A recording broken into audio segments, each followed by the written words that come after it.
Hello students, welcome to your channel Edunova. हम कर रहे थे क्लास 8 जिज्ञासा अदृश्य जीव जगत हमारी आंखों की क्षमता से परे। इस चैप्टर के हम 3 पार्ट्स ऑलरेडी कर चुके हैं। ये है उसका पार्ट 4। तो चलिए स्टार्ट करते हैं। लास्ट क्लास में हमने जाना था विघटन के बारे में कि विघटन क्या होता है। तो एक बार हम फिर से रिवाइज करते हैं कि विघटन हमारा था क्या। हम विघटन को अपघटन के नाम से भी जानते हैं।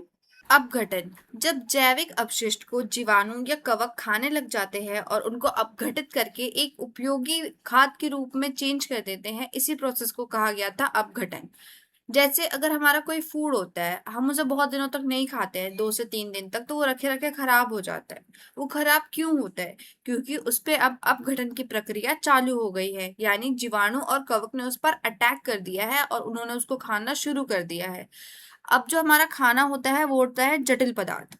जीवाणु और कवक मिलकर उसको खाना शुरू कर देते हैं और उसे जटिल से सरल की ओर ले जाते हैं। तो आई होप आपको समझ आया होगा ये विघटन या अपघटन था क्या। तो इसके अंदर जो मेन जो एलिमेंट है जो ये काम करते हैं वो है जीवाणु और कवक। इनका नाम आप याद रखिएगा। इसी के बेस पे ये हमारी एक्टिविटी है क्रियाकलाप 2.7।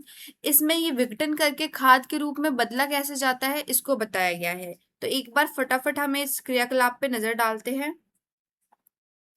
इसके लिए हमें सबसे पहले एक खाली पात्र लेना है, यानी कोई भी एक खाली बर्तन ले सकते हैं। चाहे प्लास्टिक का हो चाहे मिट्टी का हो, कोई सा भी बर्तन हम ले सकते हैं।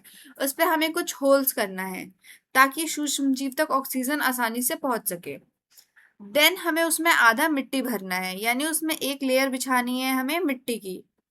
मिट्टी की एक लेयर बिछाने के बाद जो भी हमारे फल और सब्जियों के छिलके होते हैं, एक लेयर हमें उनकी बिछानी है।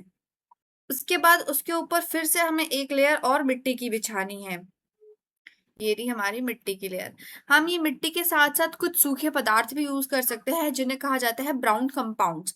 ब्राउन कंपाउंड्स क्या क्या हो सकते हैं? जैसे हमारे सूखे पत्ते, हमारी जो लकड़ियां होती हैं, या घर में जो पेपर वेस्ट होता है हम उनका भी यूज कर सकते हैं, कार्डबोर्ड्स वगैरह, इनको कहा जाता है ब्राउन कंपाउंड्स। ये क्या करेंगे? ये हमारे गीले कचड़े में जो भी ये हमने जो अपना गीला कचरा इकट्ठा किया है, ये उसके अंदर जो भी एक्स्ट्रा नमी होती है उसको सोखता है और साथ में ये कार्बन प्रोवाइड करता है। और देखो, अगर वो हमारा गीला कचरा है तो वहाँ ऑक्सीजन का फ्लो अच्छे से नहीं बन रहा होता। तो जब हम उसमें ब्राउन ऐड करते हैं तो वहाँ ऑक्सीजन का फ्लो बहुत अच्छा बनता है, जिससे हमारी खाद बहुत अच्छी बन के तैयार होती है।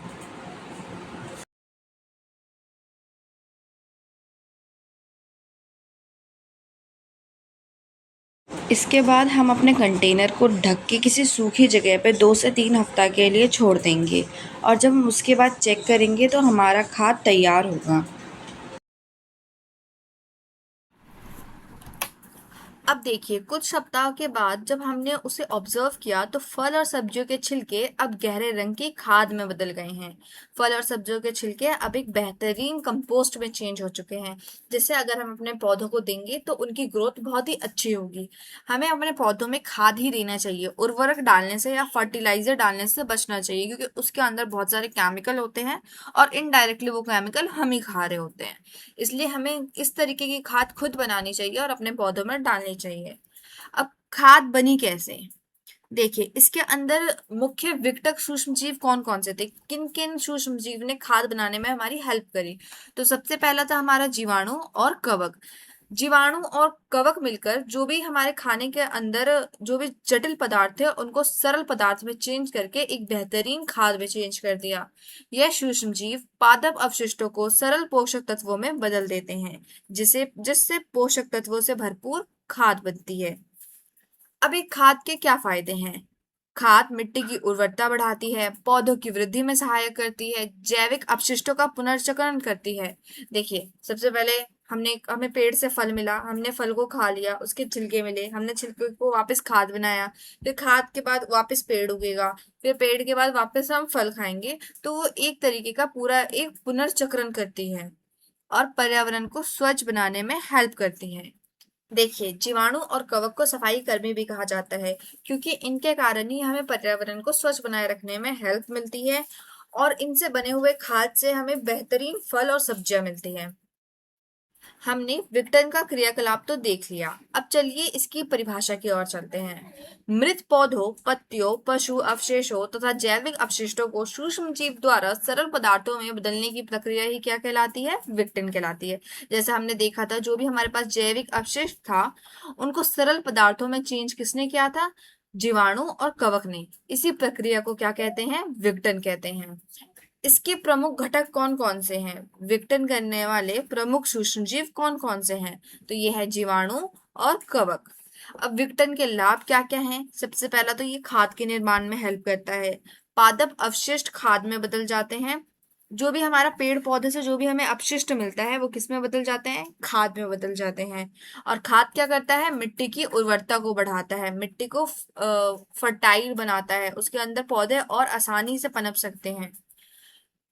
सेकंड, पोषक तत्वों का पुनर्चक्रण। सूक्ष्मजीव पोषक तत्वों को मिट्टी में वापस पहुंचाता है। जैसे देखिए, अगर मान लो ये पौधा है, इससे हमें कुछ फल मिले, वो फल हमने कंज्यूम करे, फिर जो वेस्ट बना उसका उससे हमने वापस खाद बना दिया और उसे इसी मिट्टी में डाल दिया, तो वो इनडायरेक्टली ये एक पूरा का पूरा चक्र चल रहा है। जो वापस हमें पौधों से मिला, फिर हमने कंज्यूम करा, फिर हम वापस उसको पौधे को दे रहे हैं। तो सूक्ष्म जीव पोषक तत्वों को मिट्टी को वापस पहुंचाते हैं और पौधों की वृद्धि के लिए आवश्यक पोषक तत्व प्राप्त होता है। थर्ड वन इज पर्यावरण की स्वच्छता। अब देखिए, जो भी जैविक कचरा है वो जमा नहीं होता, वो धीरे धीरे विघटित होकर वो एक अच्छी खाद में बदल जाता है, जिससे पर्यावरण स्वच्छ बना रहता है। फोर्थ वन इज पशु अपशिष्टों का विघटन। पशु अपशिष्ट यानी कि जैसे गोबर हो गए या अन्य जैविक अपशिष्ट हो गए, सूक्ष्मजीव इनका भी विघटन करते हैं। आपने सुना होगा आजकल बायोगैस के प्लांट लग रहे हैं। जिनके भी घर में मवेशी हैं, यानी गाय भैंस बकरी है, तो वो उनके गोबर से, उनके अपशिष्ट से वो गैस बना सकते हैं, जिस गैस से वो अपने घर में सिलेंडर को रिप्लेस कर सकते हैं। अब हम देखते हैं बायोगैस बनता कैसे है। तो बायोगैस मेनली बनता है जो हमारे जैविक अपशिष्ट होते हैं उनसे। और जैविक अपशिष्ट जैसे गोबर में ऑक्सीजन की मात्रा न के बराबर होती है। तो कुछ जीवाणु और कवक ऐसे होते हैं जो ऑक्सीजन रहित वातावरण में भी रह सकते हैं। तो यही जीवाणु और कवक इन गोबर या जैविक अपशिष्टों का अपघटन करते हैं। तो सबसे पहले गोबर और जैविक पदार्थ लेना है और उसके अंदर सबसे पहले पानी मिलाया जाता है और पानी मिला के कुछ यू सर्कुलर मोशन में चलाया जाता है। फिर जो भी सूक्ष्म जीव होते हैं वो इनका विघटन करना स्टार्ट कर देते हैं। उसके बाद उसमें से जो भी गैस निकलता है उसको एक जगह स्टोर किया जाता है, वही कहलाता है बायोगैस। और साथ में इसके जो वेस्ट मटेरियल होते हैं वो भी निकलते हैं, और जो इसके वेस्ट मटेरियल होते हैं वो भी एक बेहतरीन खाद होते हैं जिन्हें अपने खेतों में ये लोग डाल देते हैं। तो इस तरीके से बायोगैस हमें मिलता है। बायोगैस में सबसे ज्यादा जो मात्रा होती है वो होती है मीथेन की, और उससे थोड़ी कम मात्रा होती है कार्बन डाइऑक्साइड की।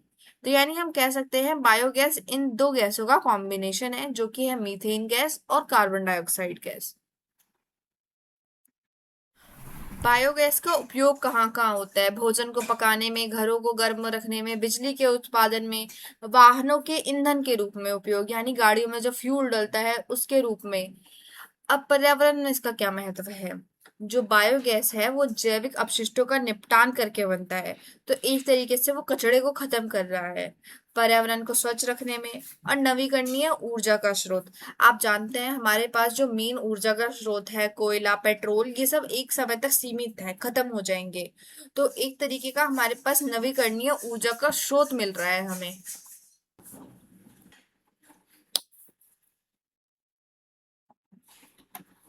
अब हम जानेंगे एक महान सूक्ष्म जीव वैज्ञानिक के बारे में जिनका नाम था आनंद मोहन चक्रवर्ती। इन्होंने जेनेटिक इंजीनियरिंग में भी महारत हासिल की है। इन्होंने वर्ष 1971 में विशेष जीवाणु विकसित किया, यानी कि इन्होंने खुद एक जीवाणु बनाया जिन्होंने तेल के रिसाव को विघटित किया। उस समय एक प्रॉब्लम होती थी, कोई भी शिप अगर समुद्र से जाता तो वहां तेल का रिसाव हो जाता जो कि हमारे जल को प्रदूषित करता। तो इन्होंने एक ऐसा जीवाणु बनाया जो इस तेल के रिसाव का ही विघटन कर दे और वहां के पर्यावरण को स्वच्छ कर दे। तो यानी तेल के रिसाव को इन विशेष जीवाणु ने विघटन कर कर उस जगह को एकदम साफ सुथरा कर दिया। पर्यावरण को स्वच्छ बनाने में सहायता मिली इससे। फिर इन्हें 1980 में इस आविष्कार के लिए इन्हें पेटेंट प्राप्त हो गया। पेटेंट क्या होता है? पेटेंट ना एक, जो भी आप कोई आविष्कार करते हैं तो उससे आपको कानूनी अधिकार मिल जाता है कि आपकी अनुमति के बिना कोई भी इसकी नकल नहीं कर सकता, और ना ही कोई और इसकी बिक्री कर सकता है आपकी अनुमति के बिना। तो इसी को कहते हैं पेटेंट। अब इस शोध का क्या महत्व था? इस शोध ने प्रदूषण को नियंत्रण करने में हेल्प कराया, जल प्रदूषण को कम किया, पर्यावरण संरक्षण में हेल्प करी, जैव प्रौद्योगिकी का उपयोग, सूक्ष्म जीवों द्वारा समस्या समाधान किया। आई होप आपने कभी ना कभी तो छोले भटूरे खाए ही होंगे। पर कभी आपने सोचा है वो जो भटूरे बनते हैं वो इतने फूले फूले कैसे बनते हैं? तो अब हम इसी को जानेंगे कि जो हमारे भटूरे का आटा होता है वो इतना फूला हुआ कैसे होता है। तो इसे समझने से पहले हम समझेंगे खमीर के बारे में। खमीर यानी कि ईस्ट एक तरीके का सूक्ष्म जीव है जिसे आटे में डाला जाता है आटे को फुलाने के लिए। तो ये आपकी बुक का एक क्रियाकलाप है जिसमें खमीर का आटे पर क्या प्रभाव पड़ता है उसको देखेंगे। तो इसके लिए हमें क्या क्या सामग्री चाहिए होगी? सबसे पहले हमने कंपेयर देख रहे हैं, एक कटोरे में हमने खमीर डाला है और एक में हमने खमीर नहीं डाला है, तो कौन सा आटा फूलेगा हम बेसिकली उसको देखने वाले हैं। तो सबसे पहले हमें दो कटोरे चाहिए, एक को हम लेबल करेंगे क और दूसरे को लेबल करेंगे ख, कटोरा क और कटोरा ख। फिर दोनों में हम 200 ग्राम आटा या मैदा ले लेंगे, उसमें एक चुटकी चीनी डालेंगे, चीनी वेरी इंपॉर्टेंट। फिर उसके अंदर हम खमीर का पाउडर डालेंगे, फिर थोड़े से गुनगुने पानी से हम आटे को सानेंगे और गीले कपड़े से ढककर छोड़ देंगे। यही हमारा प्रोसेस है। दोनों कटोरे में आटा और चीनी डालें। हमें कटोरे ख में खमीर खमीर मिलानी है। जो कटोरा क है इसके अंदर हमने खमीर मिलाई है और इसके अंदर हमने खमीर नहीं मिलाई है। फिर इसके अंदर हमें गुनगुना पानी डालकर इसको सान लेना है, यानी गूंथ लेना है। फिर गीले कपड़े से ढककर से 4 से 5 घंटे तक गर्म स्थान पर रखना है। ध्यान दीजिए, गर्म स्थान पर। तो अब 4 से 5 घंटे बाद क्या ऑब्जर्वेशन होगा? तो 4 से 5 घंटे के बाद जो कटोरा क था वो पहले से ज्यादा फूल गया है, ऑलमोस्ट डबल हो जाता है। आटा फूल गया है, आयतन बढ़ जाएगा और नरम हो जाएगा, और एक हल्की सी ना मीठी गंध आएगी, बहुत स्वीट सी गंध आएगी। पर जो कटोरा ख है उसमें जरा सा भी कोई परिवर्तन नहीं होगा या ना के बराबर परिवर्तन होगा। तो ऐसा क्यों हुआ? अब जो हमने इसके अंदर ईस्ट डाला था यानी खमीर पाउडर, और इसके अंदर हमने जो चीनी डाली थी, चीनी खमीर का खाना होता है। तो चीनी और खमीर जब आपस में मिलते हैं तो यहाँ पे एक प्रक्रिया होती है, उस प्रक्रिया का नाम है किण्वन। किण्वन प्रक्रिया के दौरान उधर निकलता है CO2 गैस, जिसके कारण आटा हमारा फूल जाता है। इस किण्वन प्रक्रिया को हम अगली स्लाइड में थोड़ा सा डिटेल में भी देखेंगे, हम ये कहाँ कहाँ हम इसे यूज करते हैं। खमीर एक सूक्ष्म जीव है जो कि कवक है। खमीर क्या है? एक तरीके का हमारा फंगाई, कवक। ये चीनी के साथ किण्वन करता है, मतलब ये चीनी का किण्वन करता है। ये शुगर को अल्कोहल में चेंज करता है। किण्वन क्या होता है? शुगर का अल्कोहल में चेंज होना। तो ये चीनी का किण्वन करता है, कार्बन डाइऑक्साइड गैस उत्पन्न करता है। फिर जो गैस के बुलबुले होते हैं वो आटे को फुला देते हैं, और इसका यूज कहाँ का होता है? ब्रेड में, केक में, पाव में, इन सब में इसका यूज होता है।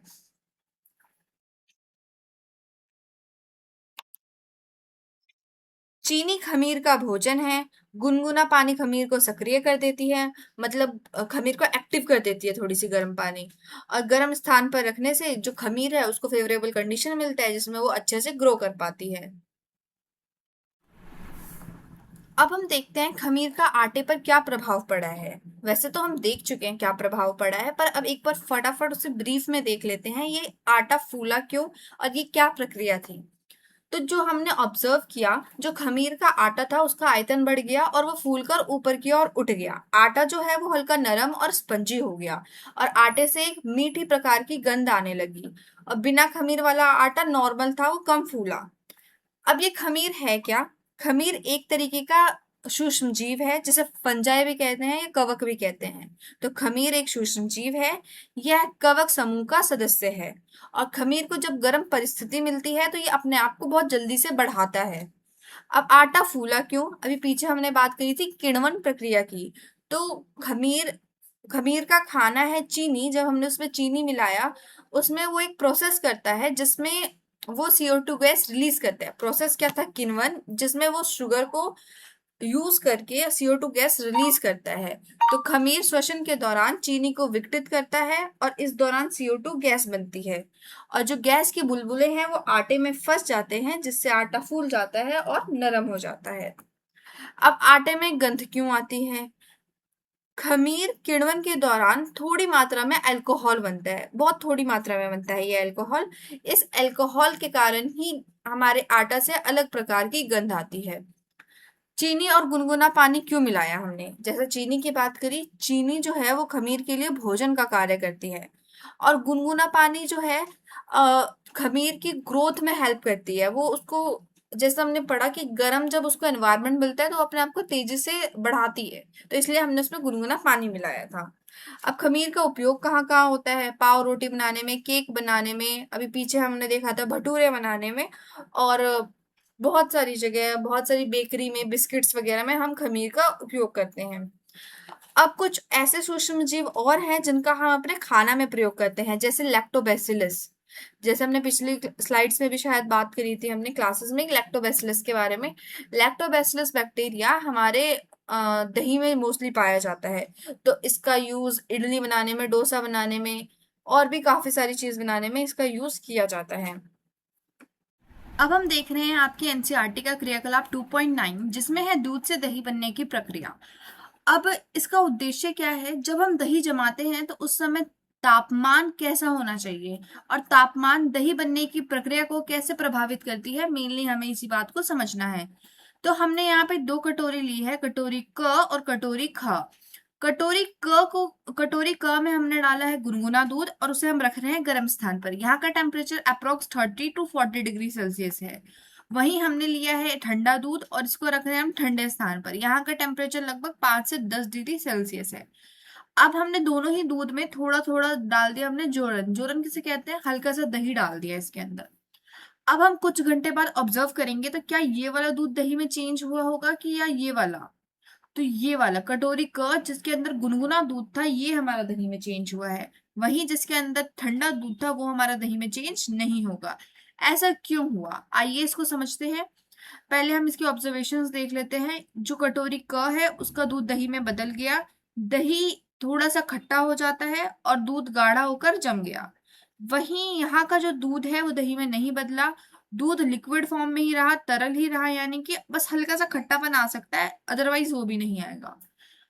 अब ऐसा हुआ क्यों? क्योंकि हमारे दूध में पाया जाता है लैक्टिक अम्ल, और दही में पाया जाता है लैक्टोबैसिलस बैक्टीरिया।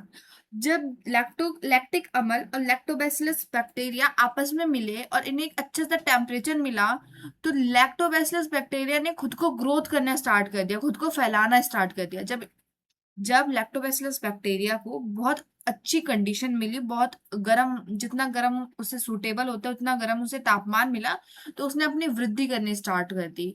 तो इस वजह से ये वाला जो दूध था वो दही में जम गया।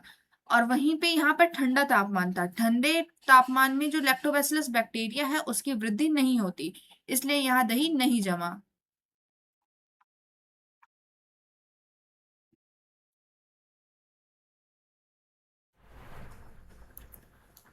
अब हम पढ़ने जा रहे हैं एक स्पेशल टाइप के बैक्टीरिया के बारे में, जिसका नाम है राइजोबियम बैक्टीरिया। राइजोबियम एक बहुत ही लाभकारी यानी बेनिफिशियल जीवाणु है, और ये कहाँ पाए जाते हैं? जो दाल वाले पौधे होते हैं ना, उनके जड़ों में। तो ये पाए जाते हैं फलीदार पौधों के जड़ों में। फलीदार पौधे को इंग्लिश में कहता है लेगुमिनियस प्लांट। ये लेगुमिनियस प्लांट के जड़ों में पाया जाता है। लेगुमिनियस, फलीदार, इसका मतलब क्या होता है? आपने कुछ सब्जियां ऐसी देखी होगी जैसे फली वाली सब्जियां, तो वही होते हैं फलीदार पौधे, यानी जिनसे हमें किसी प्रकार का दाल उत्पन्न होता है। जैसे सेम की दाल, तो सेम के पौधे, मटर के पौधे, मसूर, चना, अरहर, इन सब के पौधों के जड़ों में पाए जाते हैं हमारे राइजोबियम बैक्टीरिया। अब जड़ में कहाँ पे पाए जाते हैं? तो इनके जड़ों में होती है मूल ग्रंथिकाएं। मूल ग्रंथिकाएं यानी कि कुछ इस प्रकार की गांठें होती है, ये आपको दिख रही है, ये आलू के शेप की, यस। ये छोटे छोटे फूले हुए भाग होते हैं, इन्हीं को कहा जाता है मूल ग्रंथिकाएं, और इन्हीं के अंदर कुछ इस प्रकार से ये जीवाणु रहते हैं। अब राइजोबियम का कार्य क्या होता है? ये हमारे जो एटमॉस्फेयर में नाइट्रोजन मौजूद होता है, ये उन नाइट्रोजन को कैप्चर करने में हेल्प करता है। तो ये बैक्टीरिया जो भी वायु में जो भी नाइट्रोजन मौजूद है उनको ग्रहण करते हैं और उनको उस फॉर्म में चेंज करते हैं जिससे पौधे आसानी से उसका यूज कर सके। और इसी प्रोसेस को कहते हैं नाइट्रोजन स्थिरीकरण। देखो पेड़ के लिए ना नाइट्रोजन ना बहुत जरूरी है, नहीं तो हमें ऊपर से खाद के तौर में या फर्टिलाइजर के तौर में नाइट्रोजन देना पड़ता है। तो जिन पौधों के जड़ों में ये रूट नोड्यूल्स होते हैं, मूल ग्रंथिकाएं होती हैं, वो खुद ब खुद वायु से नाइट्रोजन ले लेती है और उसको इस प्रकार से चेंज कर देती है ताकि प्लांट उसका इजिली यूज कर सके। तो इसी प्रोसेस को कहते हैं नाइट्रोजन फिक्सेशन या नाइट्रोजन स्थिरीकरण।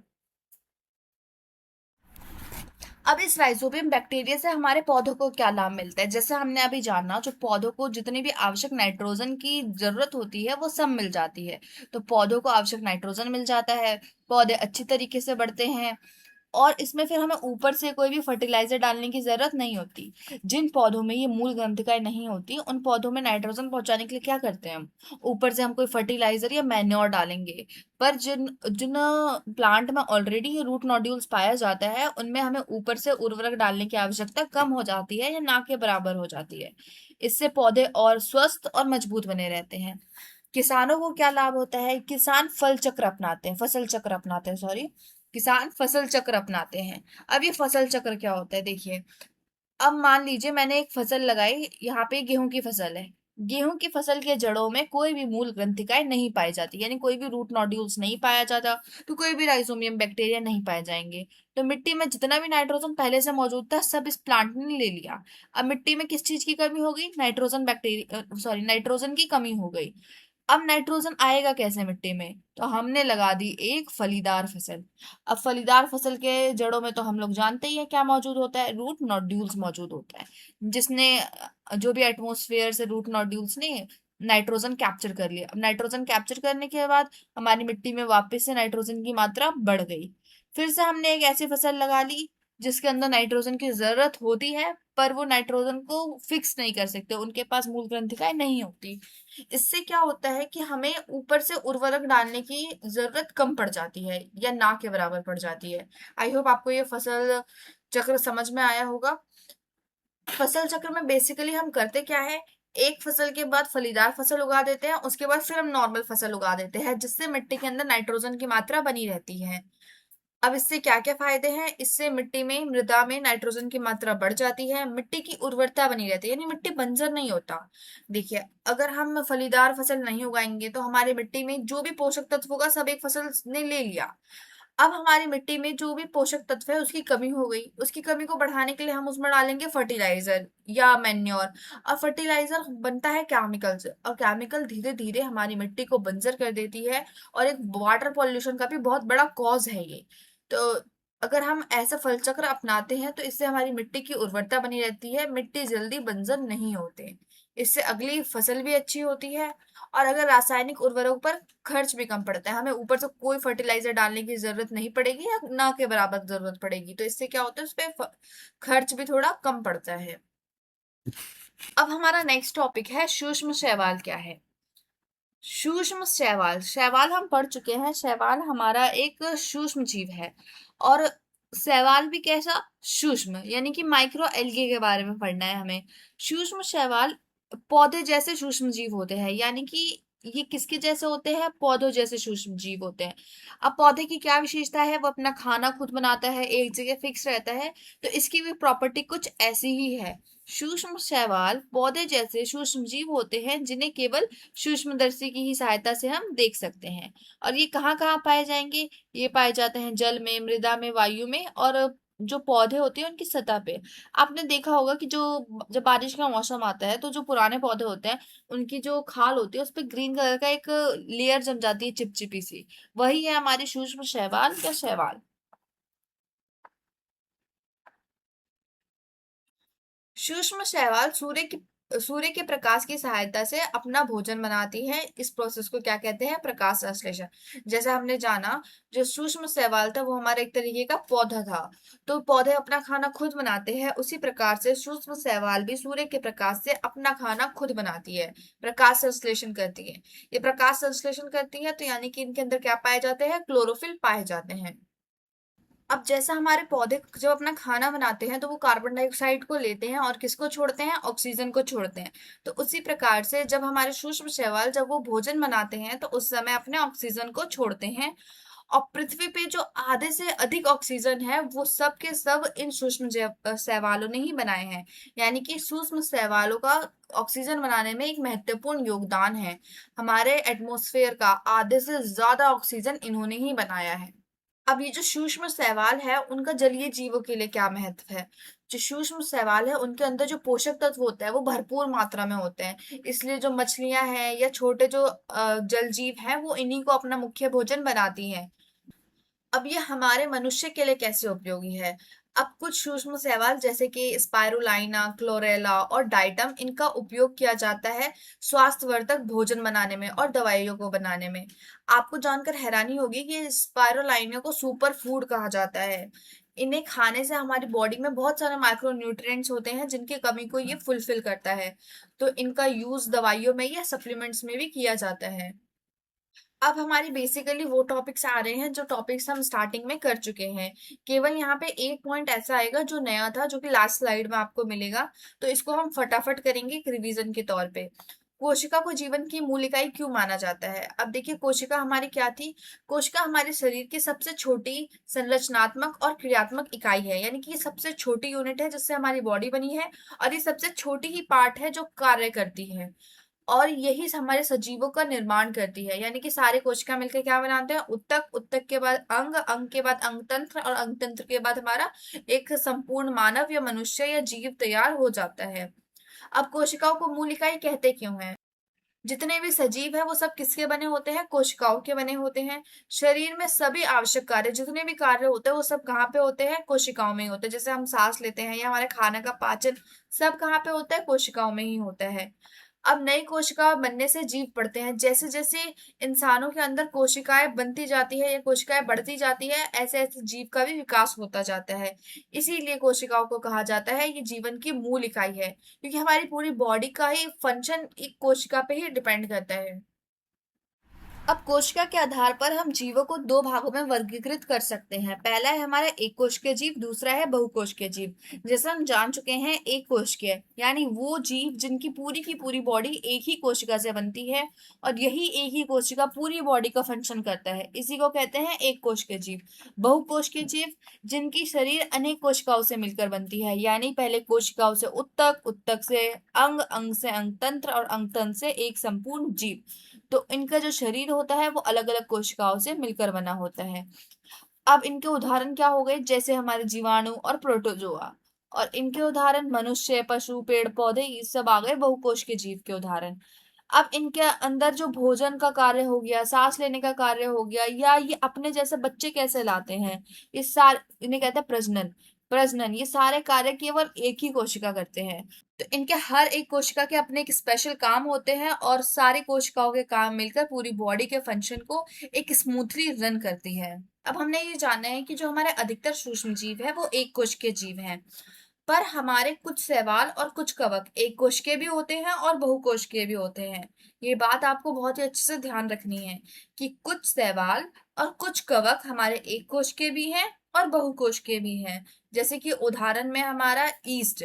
ईस्ट हमने कहाँ पे यूज किया था, यस, भटूरे के आटे वाले एक्सपेरिमेंट में, आपको याद होगा तो ईस्ट हमारा एक कोश के कवक है। और फफूंदी, फफूंदी कहाँ होंगे, जैसे कि अगर आपने ब्रेड लिया और ब्रेड को आपने ऐसे ही छोड़ दिया, ठीक है, उसको ऐसे मॉइस्चर वाली जगह पे आपने ऐसे ही छोड़ दिया, तो कुछ समय बाद आप देखेंगे तो उसके ऊपर ब्लैक स्पॉट आ जाएगा, इसी को कहा जाता है फफूंदी। फफूंदी हमारा बहुकोशिकीय कवक है। कोशिका झिल्ली एवं कोशिका भित्ति। अब जैसा कि हम पहले भी पढ़ चुके हैं कोशिका झिल्ली और कोशिका भित्ति के बारे में। जो हमारी सेल होती है उसकी जो बाह्य बाउंड्री होती है वो किसकी बनी होती है, कोशिका झिल्ली की। परंतु जो पादप कोशिकाएं होती है उनके अंदर दो बाउंड्री होती है, कोशिका झिल्ली जमा कोशिका भित्ति। तो सभी कोशिकाएं कोशिका झिल्ली से घिरी होती है। पर अगर आप याद करेंगे तो कवक हमारा क्या था, एक जीव था, और ये एक ऐसा जीव है जिसकी जो बाह्य बाउंड्री होती है उसके अंदर कोशिका भित्ति भी पाई जाती है। हालांकि कोशिका भित्ति ज्यादातर पादप कोशिकाओं में पाई जाएगी, परंतु कवक एक ऐसा सूक्ष्म जीव है जिसकी जो बाहर की बाउंड्री होती है उसमें कोशिका भित्ति भी पाई जाती है। तो कवक की कोशिकाओं में कोशिका झिल्ली के साथ साथ कोशिका भित्ति भी पाई जाती है। वेरी इंपॉर्टेंट लाइन, इसको आप स्टार मार्क करके लिखिएगा। सेकंड, कवक में हरित लवक नहीं होते, इसलिए प्रकाश संश्लेषण द्वारा अपना भोजन नहीं बनाते। जो कवक होते हैं वो अपना भोजन खुद नहीं बनाते हैं। ये ज्यादातर डेड और डिकेइंग मैटर, जो सड़े गले खाने होते हैं ना, उससे अपना भोजन लेते हैं। और ये सिम्बायोसिस रिलेशनशिप भी करते हैं। पर ये आपके सिलेबस में नहीं है, तो आपको बस इतना जानना है कि इनके अंदर हरित लवक नहीं होता, तो इसलिए ये अपना खाना खुद नहीं बनाते, ये दूसरे पे डिपेंड होते हैं। हम तो जानते हैं कि कोशिका बहुत छोटी होती है और उन्हें हम नॉर्मली अपनी आंखों से नहीं देख सकते। तो हम उनके बारे में जानते कैसे हैं, हम उनका अध्ययन कैसे करते हैं, यानी हम उन्हें पढ़ते कैसे हैं। तो कोशिकाओं को देखने के लिए हम एक इंस्ट्रूमेंट यूज करते हैं जिसका नाम है सूक्ष्मदर्शी। तो हम कोशिकाओं को देखने के लिए किसका यूज करते हैं? सूक्ष्मदर्शी का। और सूक्ष्मदर्शी हमें छोटी से छोटी चीज को बड़ा करके दिखा देती है। अब उसके बाद सूक्ष्मदर्शी को भी और ज्यादा मॉडिफाई किया गया कि हम और सेल को और डीप में देख सकें। तो सूक्ष्मदर्शी के बाद आता है हमारा इलेक्ट्रॉन सूक्ष्मदर्शी। ये कोशिकाओं की छोटी से छोटी संरचनाओं को भी बड़ा करके दिखा देता है, और जिससे हम सेल की स्टडी और इजीली कर सकते हैं। अब ये है हमारी आखिरी स्लाइड, जो कि बहुत इंपॉर्टेंट है। इसके अंदर एक बहुत इंपॉर्टेंट टर्म आएगा जिसे आप याद रखना। देखिए, जीवाणु की क्या विशेषताएं होती हैं। जीवाणु के अंदर जो ये केंद्रक होता है, हम जानते हैं कि हमारी जितनी भी कोशिकाएं होती है सबके बीच में एक केंद्रक होता है जो कि पूरे सेल को संभालता है। तो जो जीवाणु के अंदर जो केंद्रक होता है वो स्पष्ट होता ही नहीं है। और इनमें केंद्रीय झिल्ली भी नहीं, मतलब हमारे जो न्यूक्लियस होते हैं, जो हमारे केंद्रक होते हैं, उनके आसपास भी एक झिल्ली होती है ताकि वो केंद्रक को बांध के रख सके। तो जीवाणु के पास ये केंद्रीय झिल्ली भी नहीं होती। तो इनके स्थान पर फिर होता क्या है? होता क्या है जीवाणु के पास? तो जीवाणु के पास होता है केंद्रकाभ। क्योंकि इनका जो न्यूक्लियस होता है, जो इनका केंद्रक होता है, वो पूरी तरीके से डेवलप नहीं होता, इसलिए इन्हें कहा जाता है केंद्रकाभ। तो ये डिफरेंस भी है जीवाणु और एक मनुष्य के सेल के बीच का। तो आई होप आप इसे याद रखेंगे, और यहीं पे होता है हमारा चैप्टर कंप्लीट। आप इसके एनसीईआरटी के एक्सरसाइज जरूर कीजिएगा, उसकी भी वीडियो जल्दी अपलोड हो जाएगी। और साथ के साथ आप नोट्स बनाइए, रिवाइज कीजिए, और स्टे ट्यून। Bye bye.